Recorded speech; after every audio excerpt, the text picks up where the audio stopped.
Hey everyone! Today we're going to make a paracord keychain, and we're going to do it using a technique that's been around for a long time. It's called corking or French knitting, and it's something that my grandmother taught me many years ago. And when I was thinking of doing this video, I thought, I could do paracord bracelet with some of the more common rope knots. And I thought, no, this is really cool. Let's do it this way. So what you need to do the corking is a spool, a crochet hook, or really you can make one yourself by some wood, some nails, and you can use like a pencil instead of a crochet hook. So what the spool is, it looks like this. Okay, so it's a hollow tube. I don't know if you can see that. It's hollow in the center, and it's got some pegs on the top. This one, there's two different sizes that you could make for the cord.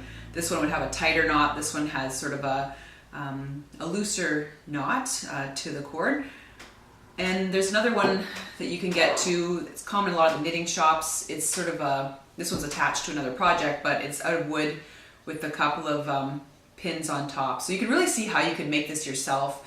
Just a cylinder, almost like a dowel. You drill it out about an inch, and then you put some nails in the top. Really easy. I'm going to do a cord keychain with just 4 pegs. This one's a little bit more intense. This is for a different project, obviously. So the next thing you'll need is some paracord. So you can see you can get this here. It's cost about $7 or $8 from Canadian Tire. It's quite a bit of it here. I don't know if it's 25 feet or so. You won't need that much, but if you're doing a few of these projects, you'll want to get a fair bit of it. It does come in a lot of different colors. This one I've selected the orange. All right, so to begin, what we want to do is remove a little bit of cord here and put it through the center of the spool. You're going to want to drop it down, I would say about 6 inches or so, just so you have like a little tail end to work with. You want to loosen off the cord here.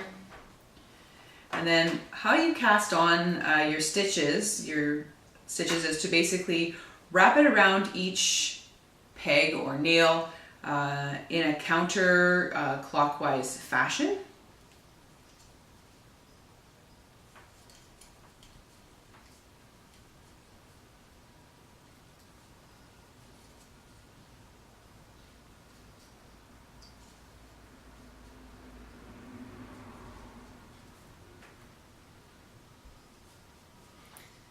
So there you go.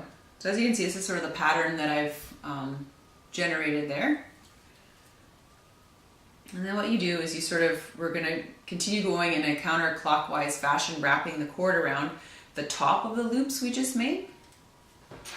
So basically what you do is you take your crochet needle, your nail, your pencil, whatever you get to just move this cord up and over the loose end of the paracord. Okay, so you're gonna lift it up and over the top of the peg. There you go. You can see that. We're just gonna rotate the spool again. And as you can see, there's a loop at the bottom and there's the free end right here on top.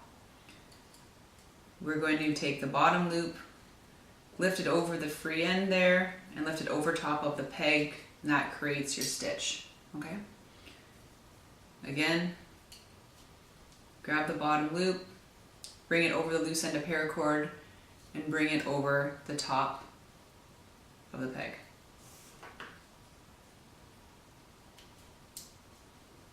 You just work your way around like that. So as you can see, you are forming a knot there, and it will follow out the bottom of the spool. And you just keep working your way around. Then as you're working, you'll want to tighten the cord at the bottom. That will help tighten the knitting stitches that you're doing. This is fairly easy to do. It does require some manual dexterity, but most people can do this. Even it's one of the ways they teach children how to knit for the first time. And up and over. And I'll again, tighten the cord a little bit. Okay, so after a few rounds of knitting, you can actually see from the top down you're making the cord. It's going to come out the bottom of this spool right here. I always want to have a good 5 to 6 inches at the end so that you can cast off later. So as you can see, I'm basically done right now. So what I'm going to do is I'm going to cast off the stitches that are on the pegs on the spool, and then what we'll do is we'll cinch up both ends.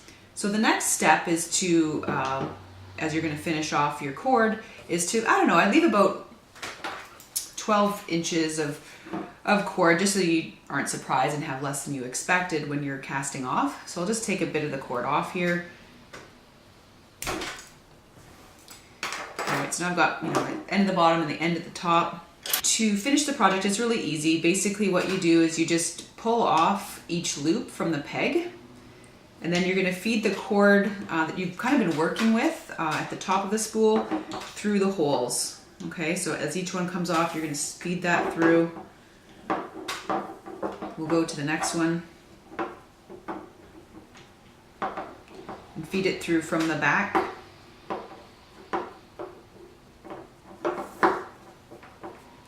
Tighten that up as you go. The next one.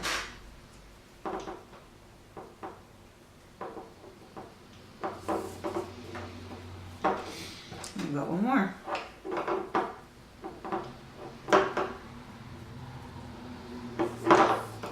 So there we go.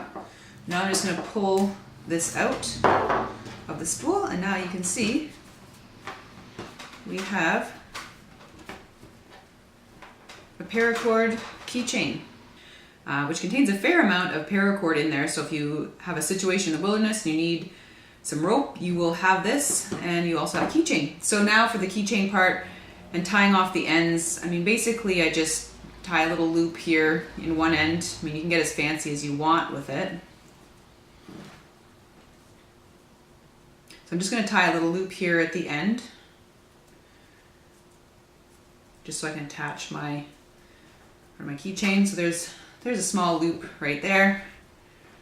I'll cut this off, but down here, don't forget it is a little bit loose as well.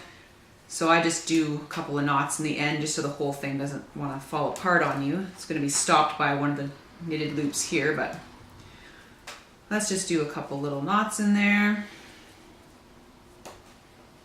Snug them up right next to each other. Perfect, that's not going to go anywhere. All right, so now let's just clean up the ends a little bit.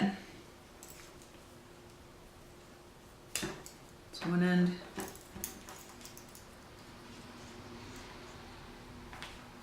It's the second end. Okay.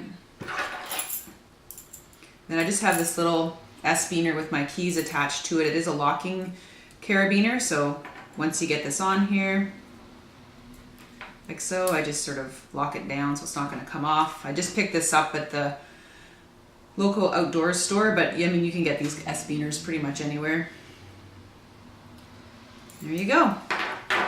All right, the other finishing touch you could do, what we'll do is you can just burn the ends of the paracord here just so that it doesn't fray over time. So I burnt this end and then the end sort of closest to the knot where the keys will attach. So it just sort of cleans it up a little bit. All right, so there you have it, the Paracord Keychain. Really fast, easy to make, you know, really inexpensive. Like I said, you can actually, you know, you buy the paracord for about $8, get 25 feet or more, and you know, you can either buy one of those French knitting spools, or you can make your own out of, you know, drilling out a thick, you know, dowel and putting some nails in the top. So as you can see here, this actually has a fair bit of cord in it, so very useful. You know, when you're outdoors, you can either clip this on your pack or on a keychain for your snowmobile, for example. And if you're ever in a situation where you need extra rope, well, now you have it. So I really like this color as well. It's hunter orange, so, you know, if it were to drop off or, you know, drop your keys somewhere, better chance of finding them with this hunter orange. But you can really make them in any color. If you want to get really fancy, I'm sure you could add, you know, different colors in the same project. but that's a whole new level of skill there. So yeah, there you go. If you like this video, please subscribe and thumbs up.